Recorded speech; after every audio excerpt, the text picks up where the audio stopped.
In a tent, spring-locked Cassidy. Cassidy is the most mysterious victim in the missing children's incident. Her name was hidden for years, only being revealed in the survival logbook and then confirmed in one of the FNAF movie scripts that Scott tossed out the window in a post on Reddit. But honestly, we don't really know much about her. We don't know how she died, and there are plenty of theories that claim to have evidence of her being a spring-lock victim. Maybe William knew that it would be easier that way? I mean, after all, she does go on to possess Golden Freddy, and we figured that he could be a spring-lock suit that had the guts removed, hence the slumped over nature in his FNAF 1 form. However, if this was the case and Cassidy's body was in that suit, wouldn't they have found it when they were gutting the animatronic? I mean, maybe William was the one who gutted it, considering how he was the suit technician, but for a suit technician, he also missed the fatal flaw with the animatronics that he literally designed, since he got in the suit while it was wet. Either way, Cassidy could have been spring-locked, and it would kind of make sense. At least, until Scott acknowledges it, though, it's just an idea. Maybe a theory, though.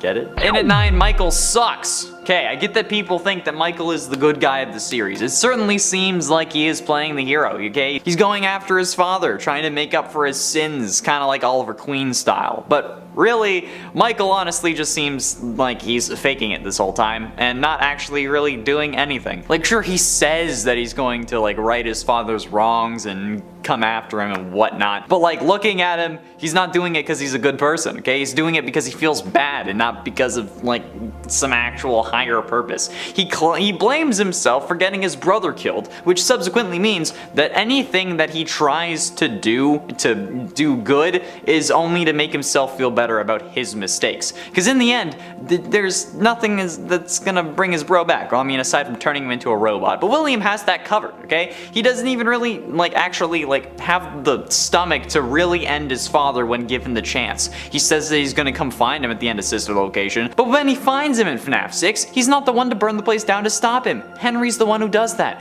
Hey, Henry is the only one actually willing to stop William, and that just shows how serious Michael is about this. Like, yeah, Henry lost a kid, but Michael lost a brother, okay? If he really wanted to make sure that William was stopped, he also just wouldn't have let himself burn in the FNAF 6 fire, just to be sure that his father was down for the count, okay? But instead, he lets himself die so that he won't have to regret hurting his brother anymore, because he has the curse of knowledge, and knowledge is a curse, okay? Ignorance is bliss. You can quote me on that. And it ruined Afton. This is a bit of a wild one, but hear me out. I've mentioned previously how multiple security breach kids look like Afton kids. Gregory is very clearly meant to at least be an allegory for Crying Child. You know, the stripes on the shirt, the age, the relationship with Freddy. I mean, it's right there in our faces, okay? Whether you believe that Crying Child's a robot or not, he's at least meant to represent Crying Child. And now, look at the new Girl from the Ruins poster, okay? While she may be in black and white, she is very clearly blonde, okay? She also has pigtails like Baby does. And we know that Elizabeth is possessing Baby, okay? She's wearing a skirt exactly like Elizabeth was wearing the first time that we see her in Sister Location,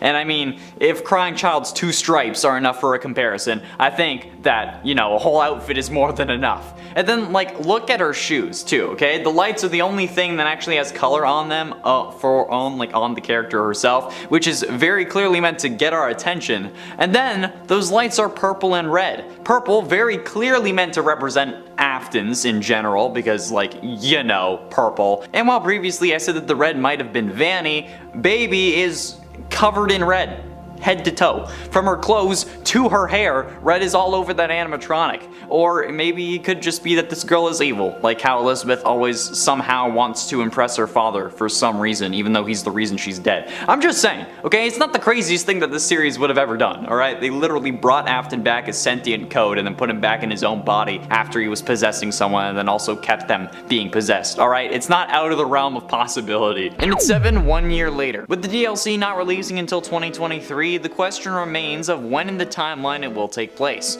Yes, it will take place after the true ending for Security Breach, but how long after the true ending is the question. See, with the state of the animatronics, it seems that it could be later on, and the release date being 2 years after the release of the original game means that it could be linear in the timeline sense, so it could also take place 2 years after the ending. But that would then bring on the question of why is Gregory back there if it's a year or 2 later? But then we also have to ask, ask who is this girl and where they came from if we're really going to know this answer. So while there are theories, this one specifically coming from Amanda because of the release date, we still don't know for sure until we have some more information. Time to wait another 6 months before another teaser. And it's 6 sister wife suits. I love that I named this number this. One theory that I've seen plenty of times and that I'm sure was mostly like the start of FNAF 4 was that Golden Freddy and Fredbear are actually the same animatronic, suggesting that the reason Golden Freddy is all limp in the original FNAF and FNAF 2 are because of his endoskeleton being removed after Crying Child's bite in 1983, and that's why the suit has to teleport around and cause hallucinations because it can't actually move. This would also probably mean that Crying Child was the one in the Golden Freddy suit instead of Cassidy. However, this also might not be true based on Golden Freddy and Fredbear being separate characters in Ultimate Custom Night, but also one of them's a nightmare version, so I don't really know if that counts. But also, just like the coloring and the size. Golden Freddy is much smaller than Fredbear would have been, and would have had to be, since, you know, Fredbear would have to accommodate a human plus robot parts on the side, and Golden Freddy wouldn't have to necessarily, since he would just be an animatronic and not a spring-lock suit. Halfway through into number 5, the movie isn't real. We all know about the Five Nights at Freddy's movie supposedly in development by the same studio that made Paranormal Activity, Blumhouse Studios. But what if that's not really going to happen? I could see something like this playing out, where instead of making a movie that they say the workers ended up dying on set, causing them to halt production. And while it may get some bad press, a series about dead kids possessing animatronics having real deaths associated with it would be incredible press, especially when the deaths are fake because they only wanted to use the movie as a boost to the games and the books. We've forgotten part of a word on a potential plot, and then that's it. After Scott talked about the scripts on Reddit, he left it. We've heard nothing since, at least to my knowledge. And maybe the studio got the rights to the movie since they know how to handle paranormal press, something like that. Or they have a guy that can do that or something. Maybe they're trying to pull like a Blair Witch kind of thing. I don't know. I just think that the movie would make an actual metric boatload, and since Scott loves rushing games out every other month, it's a surprise that this movie hasn't come out yet, and that's suspicious, if you ask me. In at 4, Finally Dead. The true ending for FNAF Security Breach is seemingly one of the most interesting parts of the game because it contains a load of little things to watch out for. After making your way into Burntrap's area, Freddy will be taken over by Afton's newest form, and it's up to Gregory to defeat him by using 3 monitors and buttons to burn him, which again is a whole other can of worms that I've talked about in a recent video. Players will need to avoid the animatronic enemies that Burntrap sends after us somehow. Don't know how they got down here and don't know how Monty ended up getting into the vent when he doesn't have any legs, but they come for Gregory and you can use the doors to lock him out, and then you gotta scare Roxy away and whatnot. But when Burntrap is burned more, the blob, which was the tentacle monster thing, again, a whole other can of worms, ironically, will attack him, making sure that he doesn't get free, hopefully. Freddy and Gregory will then be shown escaping and then sitting on a hill together after not recharging for an hour, which means that he should be dead. However, if the blob actually does kill William is a totally different question. There are death animations in the game file supposedly, however they aren't used in the ending, so we can't really consider them canon. Plus, the whole I always come back thing should have ended with this game, from what we understood about the series, but he came back again, so even logical conclusions aren't going to help us.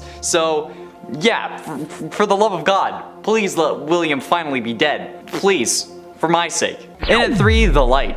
Coming from user ChickNugs on Twitter, they believe that Gregory would actually have been safer with Sundrop in the daycare rather than with Freddy. Quote, unpopular opinion, Gregory was perfectly safe and okay to stay with Sun until 6 AM. Sun most likely would have protected him against anyone else, although Freddy was more caring and thoughtful of what Gregory desired than Sun. Yet it would have been annoying to stay with Sun and be forced to play, but it was undeniably the safest option, apart from staying trapped in Freddy's chest cavity and doing until 6 AM as Freddy recharged the entire time.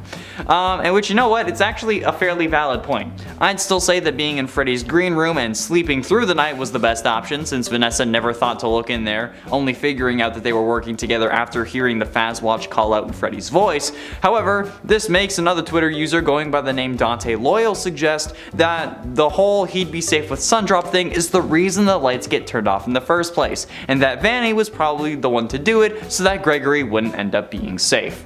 But ultimately, in number 2, the truth about Remnant. Currently, what we know about Remnant and Agony tells us that to destroy it properly, we need to burn it, hence why there are so many damn fires in this series. FNAF 3, 6, and 9 all end with something or someone getting burnt. FNAF 3's fire was all about dealing with Springtrap, FNAF 6 was about putting everyone who knew about the atrocities that occurred at Freddy's to rest, and then in FNAF 9 we burned Burntrap multiple times to get him to stop possessing Freddy. And this is all because Henry learned that the only way to destroy Remnant and put these things to rest was through fire. But how is it that really we deal with all of these animatronics and people? Like, cause like, all 3 of the FNAF fires haven't really worked. We've been told that fire is the only thing hot enough to burn off Remnant, but we've also seen it described as being a liquid metal. If the soul-infused metal can be a liquid, then how is it possible to burn off the soul part? That's not how it works if something can be molten. So in essence, every single animatronic who was supposedly set free by a cleansing fire wasn't actually set free because of a fire, which leads me to believe that we actually have false information and that Dr. Talbert lied to us. But I mean, he wouldn't do that, right? He's researching things to get his little girl back, right? Well, this is where this theory actually happens.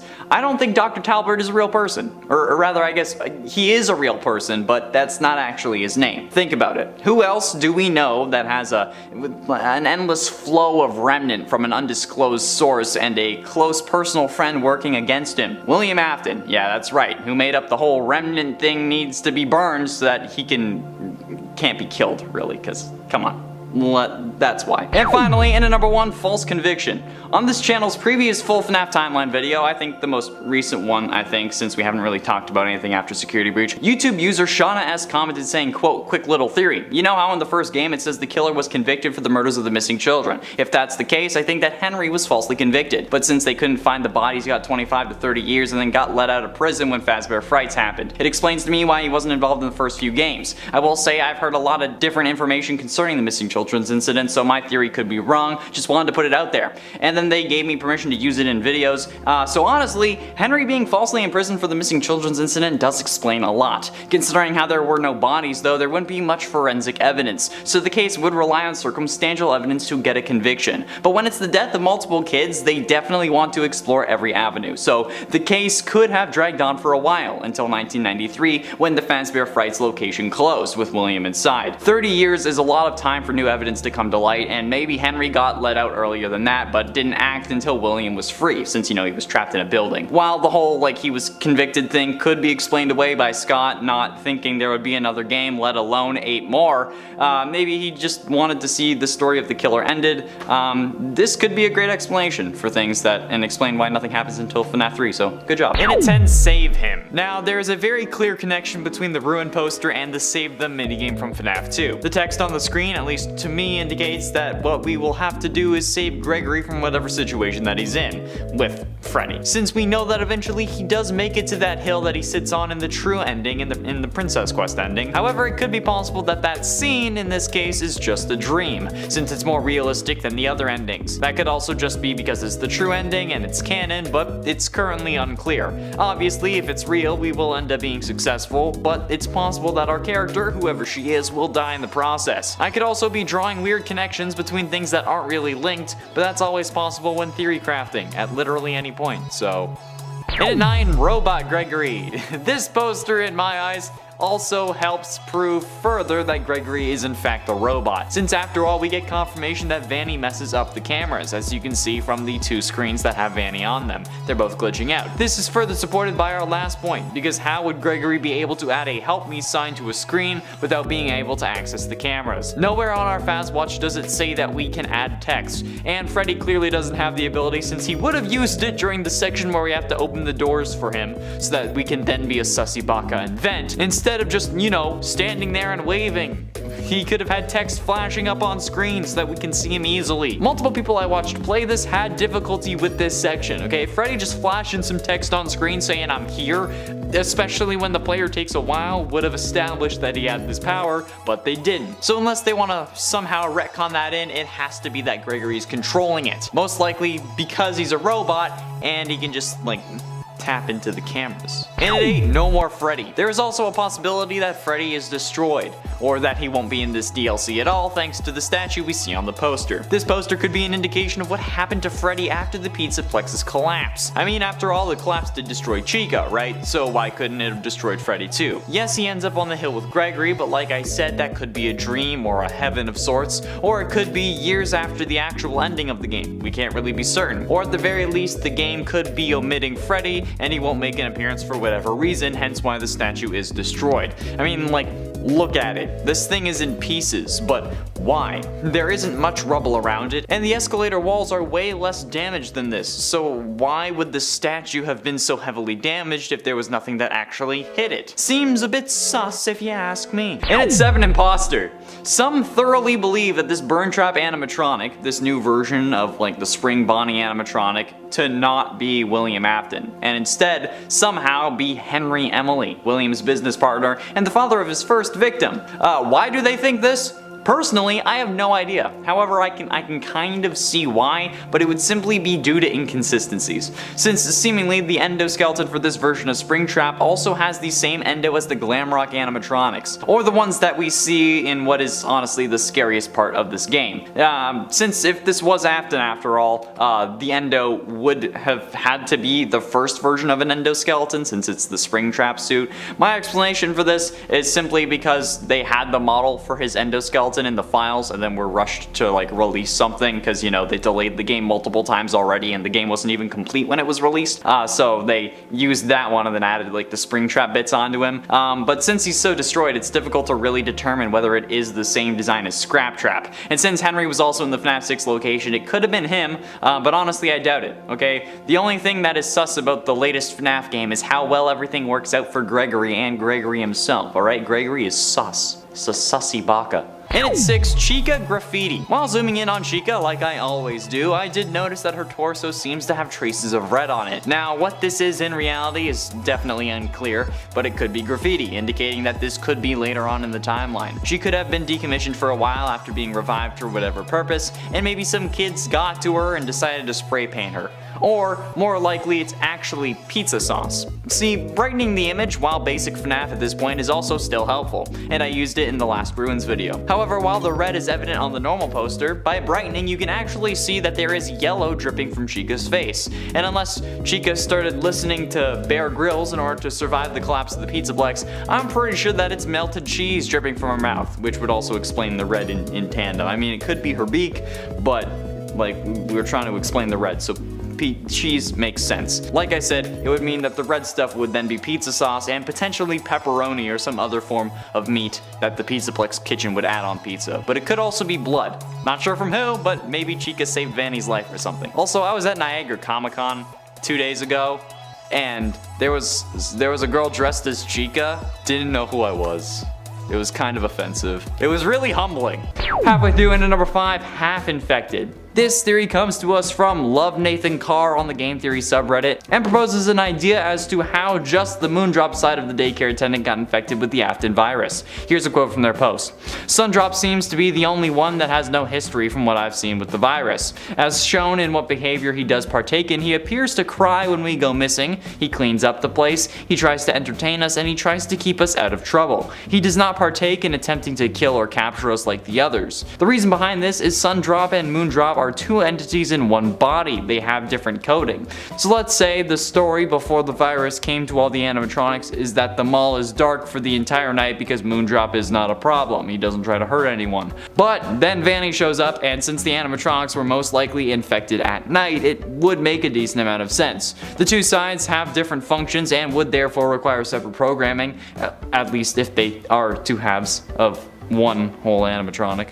And there's not multiple of them like we discussed earlier. And at 4, simulation. It's also worth mentioning that there are multiple instances on the poster that feel unfinished. Now, I don't know if this was because the poster was rushed, which has seemingly been a trend with FNAF recently, or because they're simply mistakes, but I wanted to point out in case it has bigger implications. Like when I mentioned the last time we talked about this, the floor at the bottom actually cuts off, but the rocks on top of the floor don't. Mostly because at this point the ground without brightening had mostly faded into black, but the rock was still kind of visible. However, even unbrightened, you can see the clear divide between the tile and just pure black. You can also see that on the left, the floor does the same. And this is very clear in the original poster, okay? I mean, like, there's even a glowing rock sitting at the border. Oh, it's like glowing because it has reflecting light on it, but it also kind of reminds me of when an item is important, so it's highlighted in the game even if it makes it unrealistic. But the most interesting part in my eyes is the tree on the far right, the one in the back next to the escalator. The bottom two sections of it are blank, like they're just filled in with a black outline and then solid brown color. Like the artist had finished the color blocking and then forgot to finish the tree despite doing the rest of that tree. I don't know if this is intentional or not, but if it is, then could this be pointing to the entire thing being a simulation? Which would then bring up the question of how and who. Like maybe this is what Vanny is seeing in her head while Glitchtrap was taken over, so that she's still like the good guy in her head, so she's not fighting back against Glitchtrap's control. Or maybe it's Gregory still caught in his dream that started in 1983. Getting close to the end, and at number 3, you're the new killer. And you know what? This one was right. Well, yes, I did start playing through FNAF VR on the channel. You sure you go watch those. Share and like that video, because I'm not playing the VR game again. Hell no.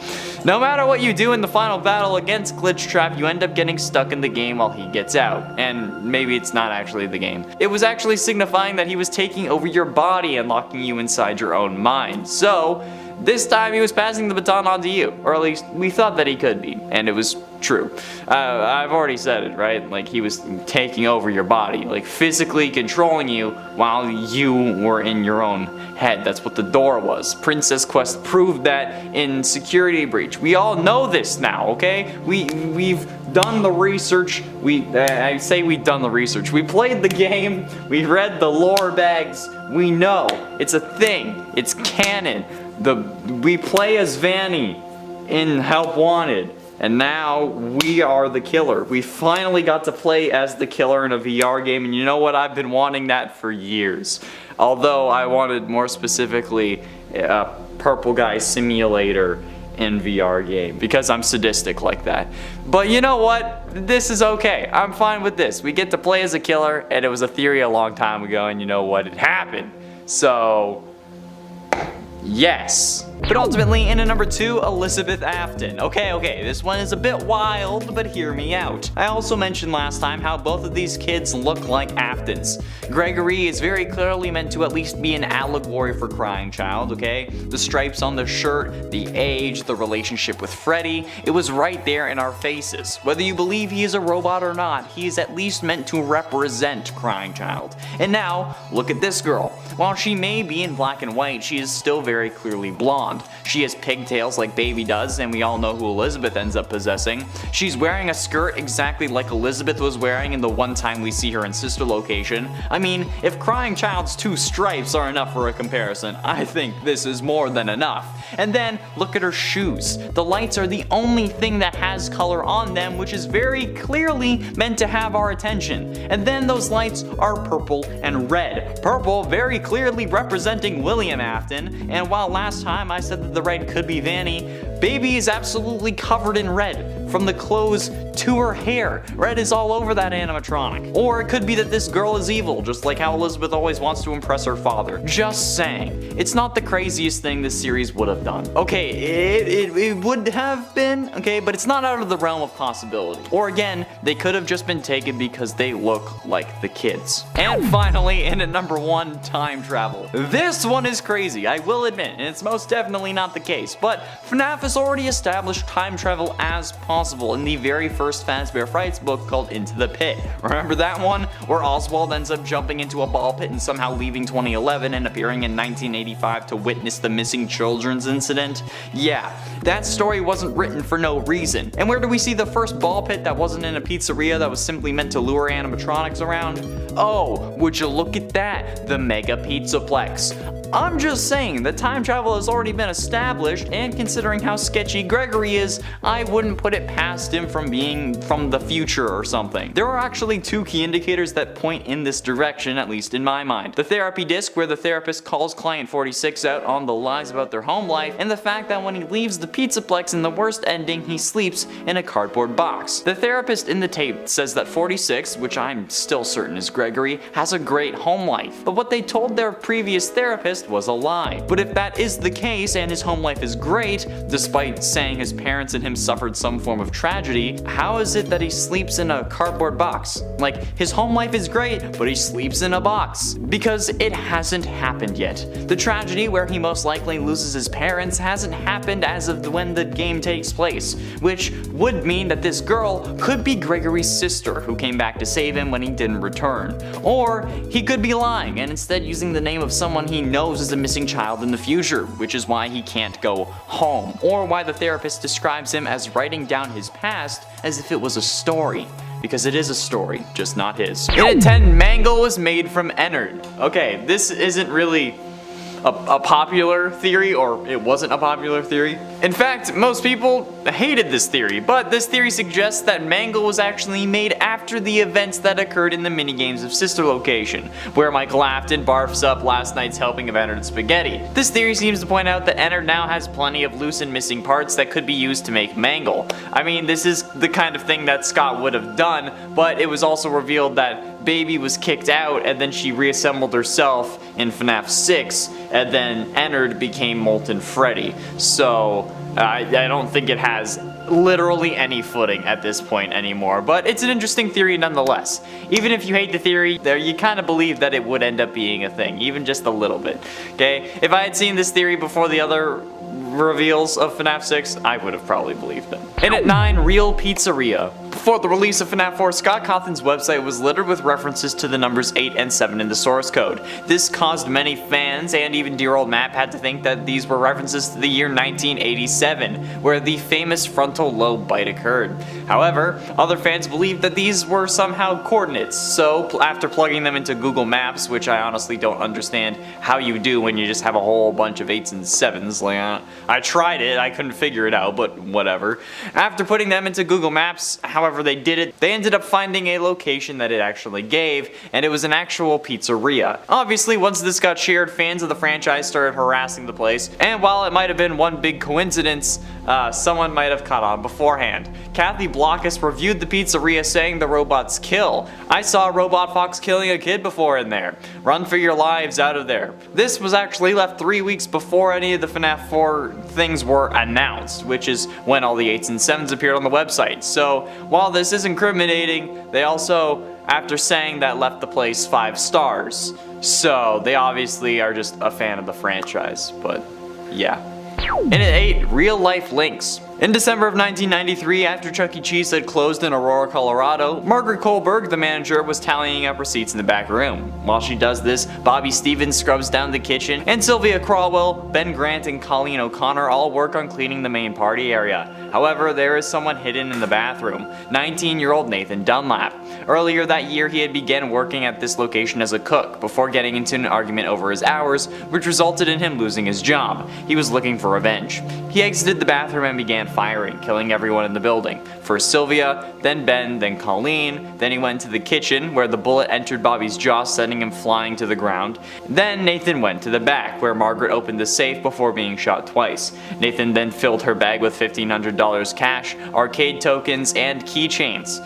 Thanks to security cameras, he was promptly arrested and sentenced to death. Obviously, this was the first MatPat game theory, and you know what? It sucks. It sucks that it happened, but it's still quite interesting. And while it may not be true that these events are linked with the first game and the mechanics of the first game, I still think the stories are so close it's impossible not to consider. Although when he came out with this theory, my first thought was, oh, so all I have to do to make a popular horror game is just find a just absolutely brutal story.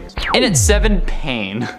At me making these lists. Is it possible that the daycare attendant actually feels physical pain when transforming? It seems unlikely, but still possible due to the seemingly agonizing screams we hear while Sun transforms into Moon during that cutscene. Fun fact, the animatronic doesn't actually switch. In that cutscene there are two different models, which is why the character falls behind the desk. The only time we actually see the model change between the two is in the Freddy and Friends cartoon. However, is it possible for animatronics to feel pain? It's unclear. I mean, we completely decimate 3 out of the 5 animatronics in the Pizzaplex and they seemingly feel no pain through it, fighting until the very end and then beyond. But Roxy is also programmed for emotional pain, at least on the surface level it appears to be like that.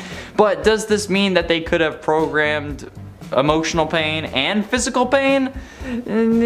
We don't know. Maybe the daycare attendant did something wrong, so now switching to the Moon form is painful. Or maybe when he's forcefully changed it's painful, or it could just be that Sun is just fighting to stay in control over Moon, but the change in lighting is just too powerful for him, and that's what that is. He's fighting. Ah! In at 6, Withered Bonnie wants your face. In Withered Bonnie's jump scare in FNAF 2, we can actually see him reaching towards your screen, as if reaching for your face. I mean, to be fair, he is missing his, and the other animatronics attack if they see an endoskeleton, but if he had an exposed endoskeleton, why would he attack another one when they're one of his own? Withered Bonnie is also essentially reaching for the Freddy mask that you have on your head, maybe thinking that it can use it to prevent others from attacking him, since his frickin' face is missing, making him absolutely terrifying. Actually, now that I think about it, like, what if the reason they're attacking you is because they can sense the remnant in your body? Maybe, in fact, you do get scooped before becoming the night guard at these pizzerias, and now you look like you should be in a suit because Enard is inside you, or maybe he's already evacuated at this point. I don't know, it seems like a stretch, but I figured I would put it out there.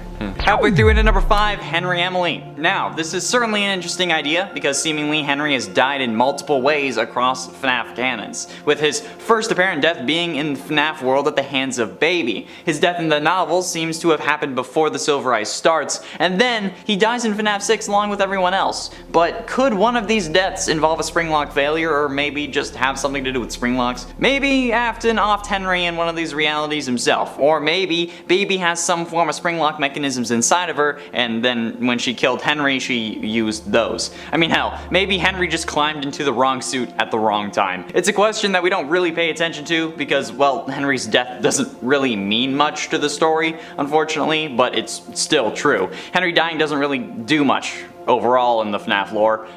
We didn't even really know that he was alive until FNAF 6, for God's sakes, so yeah, maybe for irony's sake Scott had him bite the dust in a quicker way rather than just being burnt alive, or maybe it just that Baby killed him, because I mean Baby was in the FNAF 6 location too, so maybe it was Baby. And for the Cult of Afton, another theory that I saw from MattBat in Help Wanted's Curse of Dreadbear DLC. In Help Wanted's Curse of Dreadbear DLC, you are tasked with collecting 4 keys from a corn maze while Hollow Foxy chases you. Or I guess Jacko, or not Hollow, no, it is Hollow Foxy. It should be Jacko Foxy, but whatever. Well, if you end up finding all 4 of them, a 5th one appears, a glitchy one. And if you manage to get it, it unlocks a cellar, which looks like the barn that acts like the hub of the game, but it actually isn't, because it's a cellar, not a barn. Either way, this time the banner is torn up, as if it's been decaying for years, and then there's a bunny mask sitting on the table next to an unlit candle, in a circle of potentially blood or maybe red candle wax.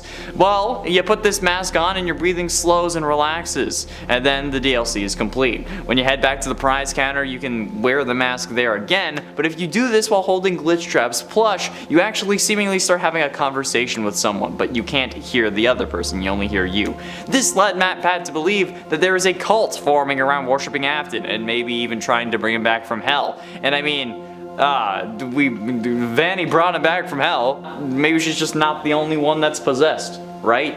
I mean, they're gonna have to do something now that we have no idea what happened to literally any of the characters. So, who knows?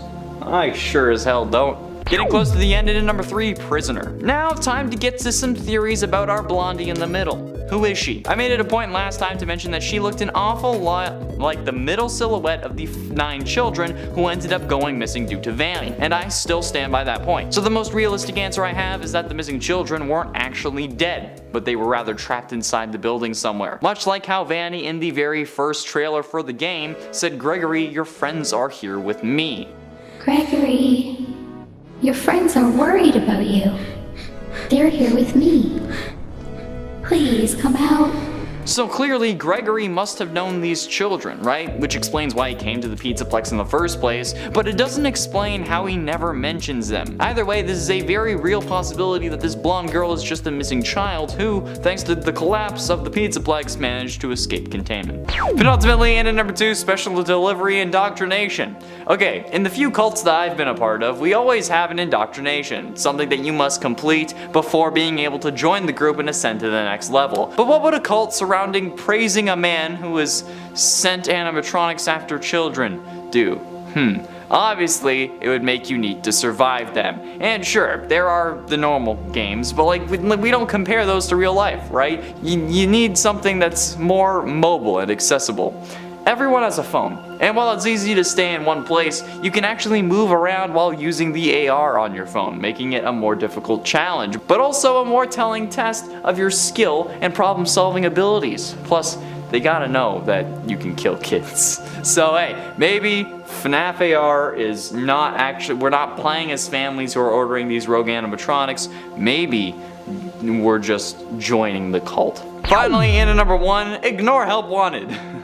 This is very much wrong, but finally, still on about the cult of Afton. Maybe they were trying to get him out. Originally, we thought we were supposed to ignore help wanted because it was trying to reboot the series. We had no idea what was going on next, and you know what? At the time, it seemed plausible, but now, it's not. That's not what we're supposed to be doing. Help Wanted is fully canon, despite how confusing it may be. I don't know how you're like putting a sentient code version of a serial killer back inside of his original animatronic with his own head in it. Like, I don't get that. I don't know how that's possible. I don't want to know how that's possible, but you know what? This dude has been burnt so many times. I think that he just needs to accept it and move on. I've said this in literally every other video. Afton just needs to die. Please, save me this suffering. I can't do this again. Or give us like a what's the one with like, what's the game with Phoenix Wright? You know, like that lawyer game? Let's just do that, but it's like Afton's trial, so that I can be a better lawyer than Amber Heard's. In at 10, possession. This theory comes from Sebi and stuff on the Freddy Fazbear's Pizza fandom page, and they seem to think that the daycare attendant is possessed, saying, quote, "Okay, so, as in the FNAF 3 bad ending, we see all the souls in the eyes of the animatronics with 2 lights in the golden Freddy head." A theory which I've already disproven since Crying Child, who is presumed to be the other soul, shouldn't have been introduced yet. This has turned into a theory about Golden Freddy having 2 spirits inside of them. Though now I wanted to bring up who else has 2 white eyes, the daycare attendant. Now those eyes don't necessarily glow, but they are 2 blank and empty white eyes, and there are 2 forms of this animatronic. 2 forms, 2 spirits. Now in Security Breach there is a new form to show that the animatronics are possessed, and it's glowing red eyes as a part of the blob. Afton is the excuse since his eyes are purple because obviously it's Afton. Now again, there is something that's part of the daycare attendant that shows his possession feature. The Moondrop animatronic has glowing red eyes. End quote. This leads Sebi to conclude that the daycare attendant is possessed by 2 different spirits. And while this certainly is interesting, I don't think that it would be the case. The daycare attendant doesn't actually have enough of a role in the game to be one of, if not the only possessed animatronic in the game. And again, I've already disproven the 2-eye theory from FNAF 3's bad ending. Link to that video is in the iCard. In at 9, the arcade conspiracy. This theory comes from Reddit user Averdict_AV on the game theory subreddit, discussing Sundrop and their glitching arcade game. This is because I really like the daycare attendant Sundrop and the fact that he is not dangerous and lethal to Gregory, which seems not to be discussed much, but I might have a theory regarding that. My thought is that when we look at the Balloon Boy arcade in Sundrop's room, the Balloon World cabinet, I think it is important that, well, firstly, it's one of the few playable arcade cabinets in the game, but also features a very glitchy section and a glitchy Sundrop. Specifically, only Sundrop was glitched in that game, even though Moondrop and Sundrop are both present within the game. I think this is the reason why Sundrop was not hostile and lethal. I believe that the glitch or the hacks done by presumably Vanny or Gregory to some people that were meant for Sundrop were trapped in that arcade machine. There isn't a glitch Moondrop in the arcade because the glitch or the hack actually got to Moondrop, turning them into a dangerous animatronic. That was meant to turn Sundrop dangerous, but it didn't go through and somehow got stuck in the arcade. When we look at all the other animatronic specific arcade games, not Princess Quest, there is only Monty that is playable, but it does not feature any glitches at all. It just calls back to previous game locations. This is because I believe that the glitch got to Monty already. But if I want to interject here and throw in the fact that the arcade conspiracy note mentions that Chica has an arcade game that's glitching and so does Monty, maybe this theory has a little more juice to it. And it ain't name drop. Get it? Actually, wait, you won't get it yet. You will.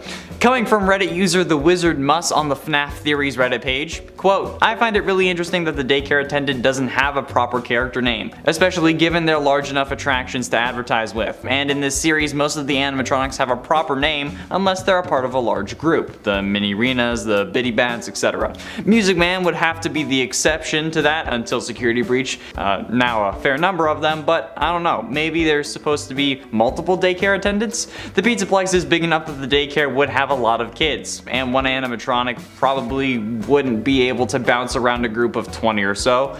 The only thing that makes me question that is that the parent emails are in the singular when addressing the daycare attendant because they're only dealing with one. I'm pretty sure that Freddy also only refers to one attendant. End quote. And while the character is seemingly called Sundrop and Moondrop, those are also the names of candy that they're advertising. So it might be confusing, maybe they're not actually intended to be named those.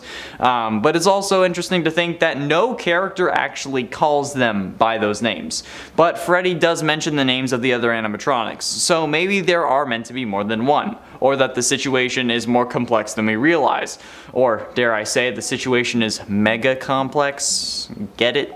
Mega Pizzaplex. And it's 7 Dream Theory. Most of you, if not all of you, have heard this before. The theory that everything we have seen in these games is a dream. Sure, Help Wanted gets meta and kind of puts this theory to bed, but what if all the things that we are seeing is still a dream? What if it's not the crying child in his home or in a hospital room waking up every morning? What if it's William Afton dreaming about the insane things that he plans on doing and how well it works out? Well, to him it would be working out because he's a lunatic, but like, time works differently in dreams. You could go a whole month of your life and wake up and it's only been 6 hours. And sure, you're able to control your dreams to an extent, but that's very difficult to do.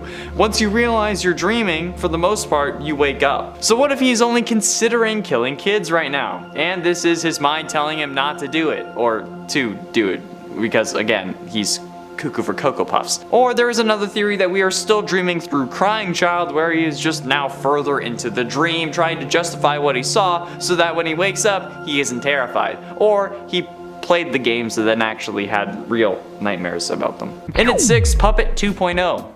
There is a theory that I've seen on TikTok. I can't remember who made it for the life of me, okay? I try and wipe all other exposure to FNAF out of my memory as fast as possible, especially when it's on TikTok. I don't want FNAF to invade my TikTok.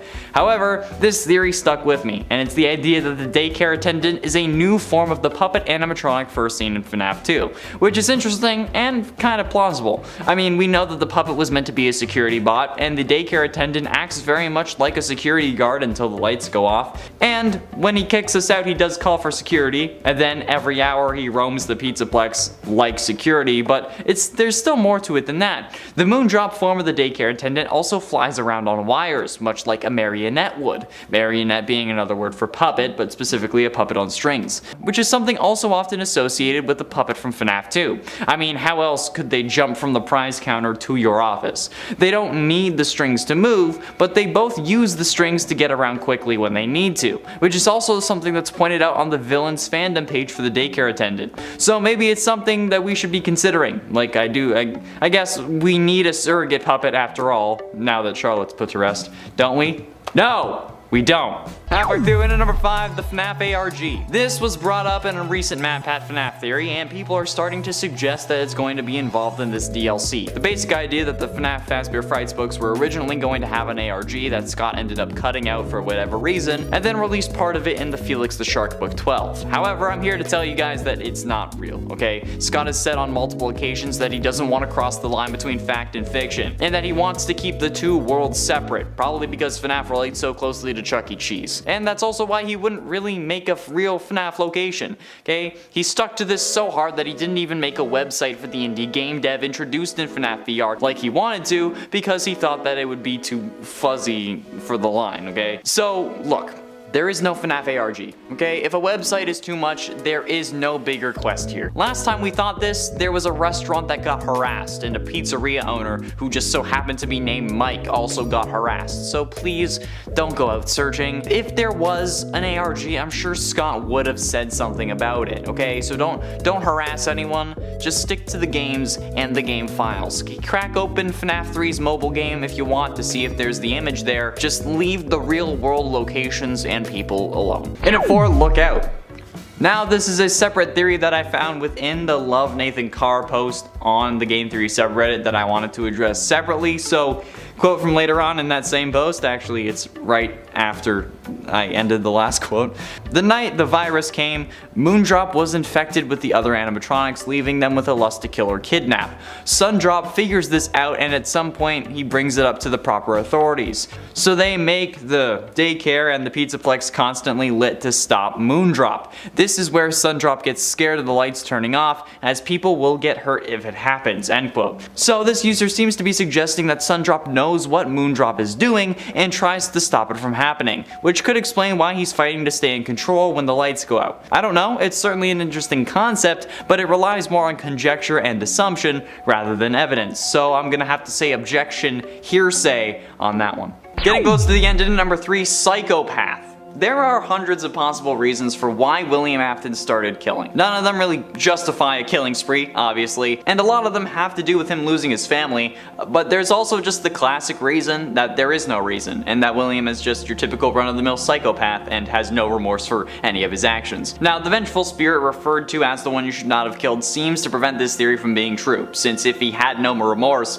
nobody would really be considered the one that he shouldn't have killed. But remember, they named themselves. William didn't really name them because the manifestations in his head in FNAF Ultimate Custom Night were made by the vengeful spirit who wanted him to suffer. So William might not have considered them someone they shouldn't have killed, whether it be Cassidy or Crying Child, but they considered it themselves. It's entirely plausible that William has no regrets for any of his actions, hence why he continued his killing spree after he lost 2 out of his 3 children to it. I mean, he even sent Michael down to see his sister possessing a robot, who then also tried to kill him. So I think it's safe to say he probably doesn't really care about losing people that he should love, okay? He probably only had kids to actually seem normal, like those who are considered psychopaths or more commonly sociopaths try to fit in by having kids. Maybe he was doing that. But ultimately, in at number 2, multiple daycare attendants. Now, we kind of touched on this earlier, but there's actually evidence in the game that can kind of help us. Now, we only see one daycare attendant at a time, but there is the possibility that there are multiple within the Pizzaplex. One indication to this possibility is actually within the daycare itself. See, if Gregory tries to return to the daycare after being thrown out, the daycare attendant, as Sundrop, will appear in the slide and throw him out once again. However, the other animatronics will not come if this happens. Interestingly enough though, this can still happen even when Moon is the dominant personality and running around the Pizzaplex, meaning that even if the Moon animatronic is right behind you at the top of the hour, you can still try and get into the daycare and be rejected by Sun, suggesting that there are more than one of this character. But the game is imperfect and there are glitches galore, so we cannot confirm this as an impossibility or a confirmation. So looks like, as per usual in the FNAF series, all we have is idle speculation and propositions rather than any actual solid statements. Wonderful. It's like the FNAF series has IBS with its lore. And finally, in at number 1, aw man. A customer complaint in one of the lore duffel bags that you can find throughout the Pizzaplex has an angry parent revealing that their child, who previously had no sleep-related issues, has begun refusing to sleep with the lights off and started wetting the bed after being left in the daycare. It is implied that said child has been traumatized by the daycare attendant's moon form. But what could this thing have done to traumatize this kid if they were within the confines of the daycare? Sure, when we get the lights off, we get some psycho dude trying to kill us, but when it's an actual daycare session, why is it so traumatizing?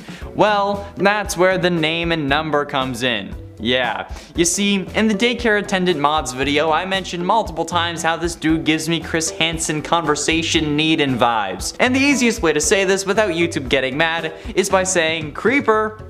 Aw man, that's right, he's a creeper. I think we all know where I'm going with this. I mean, Son seriously grabs you and then forces you to play with him, and if you try to leave, he will pick you up and put you right back in your place during the first part of this boss battle. So, I mean, like, if this dude was going around making kids feel uncomfortable and then ruining their innocence, I would expect it. So, yeah, don't put your kids in the FNAF daycare.